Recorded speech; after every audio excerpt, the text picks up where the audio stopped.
আমি আজকে মাংস রান্না করছি। আগে আলুটা ভেজে নিই।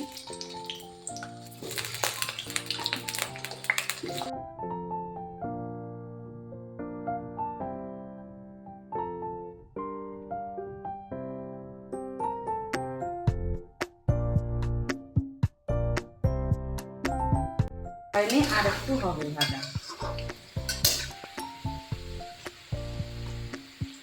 হয়ে গেছে, এখন আলুগুলা তুলে নেব।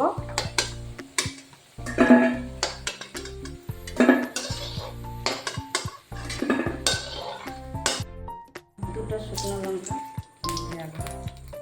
একটুখানি জিরে,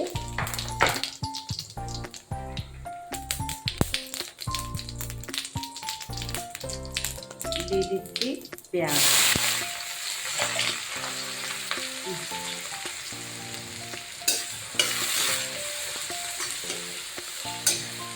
এখানে আদা আছে, পেঁয়াজ আছে, আদা আছে, রসুন আছে আর কাঁচা লঙ্কা আছে। আমরা একটু ঝাল বেশি খাই, তার জন্য একটু ঝাল দিয়েছি।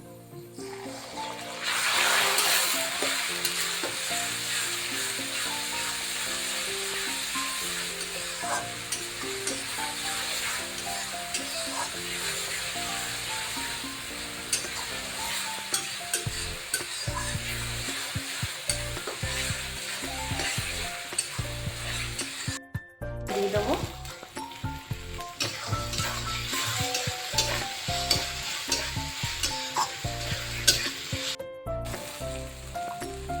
আমি এখন লবণ দিচ্ছি। লবণ,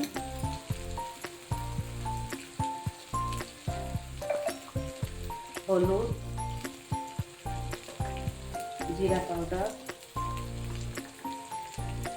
ধনে পাউডার, লাল মির্চ। তার সাথে একটুখানি জল দিয়ে দেবো, মশলাটা একটু ভালো ভাজা হবে।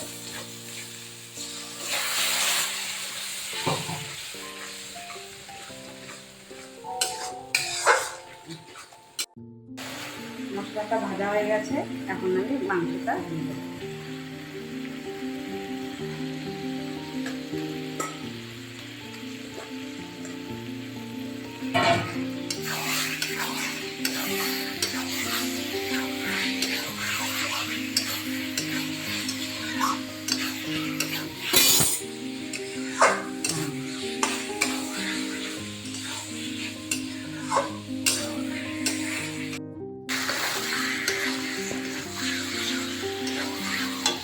আমি এখন আলুগুলা দিয়ে দেবো। আলুগুলা দিয়ে একটু ঢেকে দিব।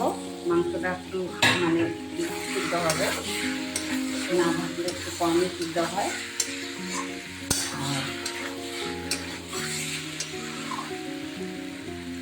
আমি এখন মাংসটা একটু ঢেকে দেবো 10 মিনিটের জন্য। আমি ঢাকনটা উঠাচ্ছি, 10 মিনিট হয়ে গেছে।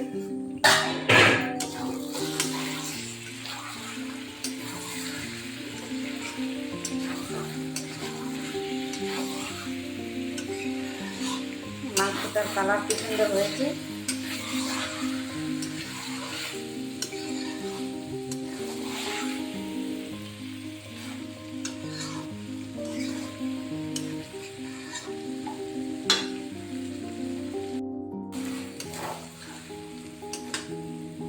আমি এখন একটু ঝোল ঢেলে দেবো, বেশি অল্পই দিব, কষা থাকবে।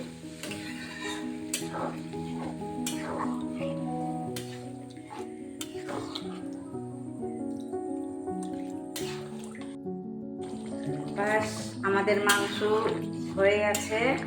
এখন আমি এটাকে নামিয়ে নেব। দেখো কালারটা কত সুন্দর হয়েছে, খুব মানে ভালো হয়েছে দেখতে।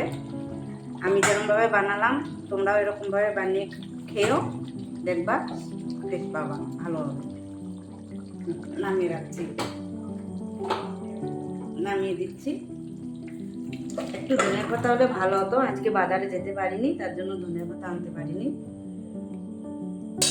লাস্ট টাইম ধনের পাতা আজকে আর হলো না। কেমন হলো গাইস, কমেন্টে লিখে বলবেন মানে কেমন হয়েছে। ধন্যবাদ, নমস্কার।